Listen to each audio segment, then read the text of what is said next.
Real Madrid বনাম Arsenal match miss করার সম্ভাবনা ছিল ভিনিসিয়াস, রুডিগার, এমবাপ্পে, সেবাস্টিয়ানের মতো তারকাদের।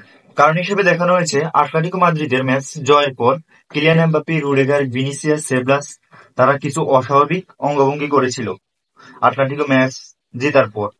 যদি অস্বাভাবিক আচরণের বিষয়টাই আসে, তাহলে আমাদের ঘুরে যেতে হয় 2022 সালে বিশ্বকাপে ঘুরে যেতে হয়। কারণ আমরা সবাই দেখেছিলাম এমি মার্টিনেজ কি করেছিল 2022 বিশ্বকাপ জয়ের পর। গোল্ডেন গ্লাভস দিয়ে সে কি করেছিল আমরা সবাই জানি, সবাই দেখেছি, এখনো সেটা নিয়ে আলোচনা হয়। এসব কথা বাদ দিই, চলুন আজকে টপিকে। আজকে টপিক যেটার মধ্যে ছিলাম ওইটার মধ্যে আবার ফেরত যাই। এমবাপ্পে, রুডিগার, ভিনিসিয়াস, সেবাস তারা নিষেধাজ্ঞায় পড়ার সম্ভাবনা অনেকটুকুই ছিল। আমরা সবাই ভাবছিলাম যে তারা হয়তো আর্সেনালের ম্যাচ আমরা নাও দেখতে পারি, কিন্তু ইউরোপা এটা নিশ্চিত করেছে। ইউরোপা মেবি আরো 4-5 ঘন্টা আগে নিশ্চিত করেছে যে ভিনিসিয়াস, এমবাপ্পে, রুডিগার তারা সবাই খেলতে পারবে।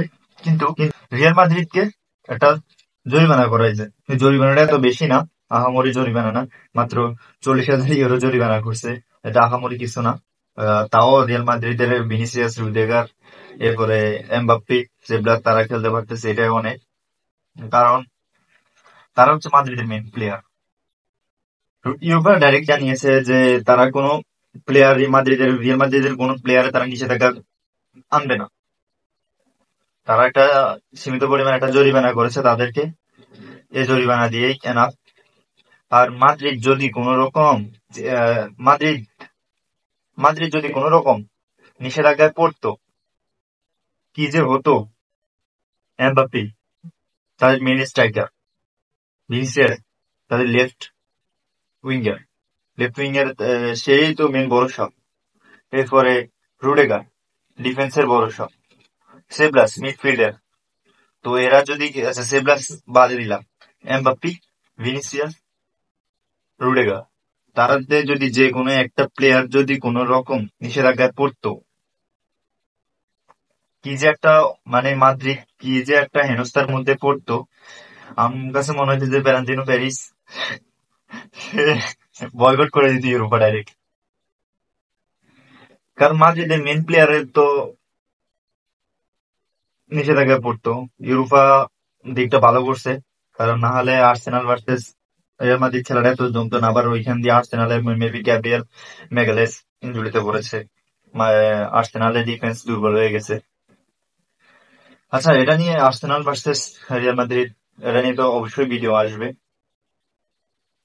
আর যে টপিকে ছিলাম আমরা, নিষেধাজ্ঞায় পড়ার সম্ভাবনা এই কয়েকটা প্লেয়ারে ছিল। কারণ রুডিগারের অঙ্গভঙ্গিটা তো আমরা সবাই দেখেছিলাম, এই অঙ্গভঙ্গিটা। এরপর কিলিয়ান এমবাপ্পের 18+ অঙ্গভঙ্গি ছিল, ভিনিসিয়াসের অস্বাভাবিক কিছু বিহেভিয়ার ছিল, এবং জার্সি নিচে রাখি কি করছে, এইগুলো নিয়ে একটু অস্বাভাবিক কিছু ইয়ে ছিল আর কি, যে নিষেধাজ্ঞার পড়ার সম্ভাবনা ছিল।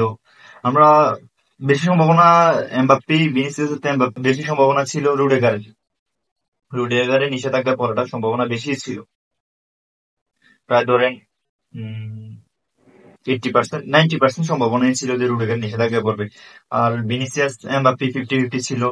কিন্তু ইউরোপা এই জিনিসটা একটা ভালো কাজ করছে, যে কাউরে নিষেধাজ্ঞা দেয় নাই, দুইজনকেই একটা ভালো পরিমাণ একটা অঙ্ক জরিমানা করছে। রিয়াল মাদ্রিদ মেবি 40,000 ইউরোর মতো জরিমানা করছে। ঠিক আছে, এটা ঠিক আছে। এটা এই হিসেবে অঙ্গভঙ্গি করাটা মাদ্রিদ স্বরূপ না। আমি Madrid fan, as a Madrid fan হিসেবে বলতেছি, এটা মাদ্রিদ স্বরূপ আচরণ না। আমরা তো আর এই সমস্ত গরিব লুনা না, বা আর্জেন্টিনার মতো বলতাম আমার ফ্যান না, যে প্লেয়াররা অস্বাভাবিক আচরণ দেখাবে অন্য টিমের দর্শকদের, এটা আমরা সাপোর্ট করব। আমরা ওই লেভেলের ফ্যান না। সো আমরা মাদ্রিদ থেকে পরবর্তীতে আমরা এই সমস্ত জিনিস, মাদ্রিদ এই সমস্ত কাজ থেকে বিরত থাকবে, এটাই আশা করি। সবাইকে ধন্যবাদ। তারা আমার একটা ফেজ খুলেছি, ফেজটা আগে সবাই সাপোর্ট করবেন। ফেজটা নতুন ফেজ, আপনারা যদি সবাই সাপোর্ট করেন তাহলে ফেজটা গ্রো করবে। সবাইকে ধন্যবাদ।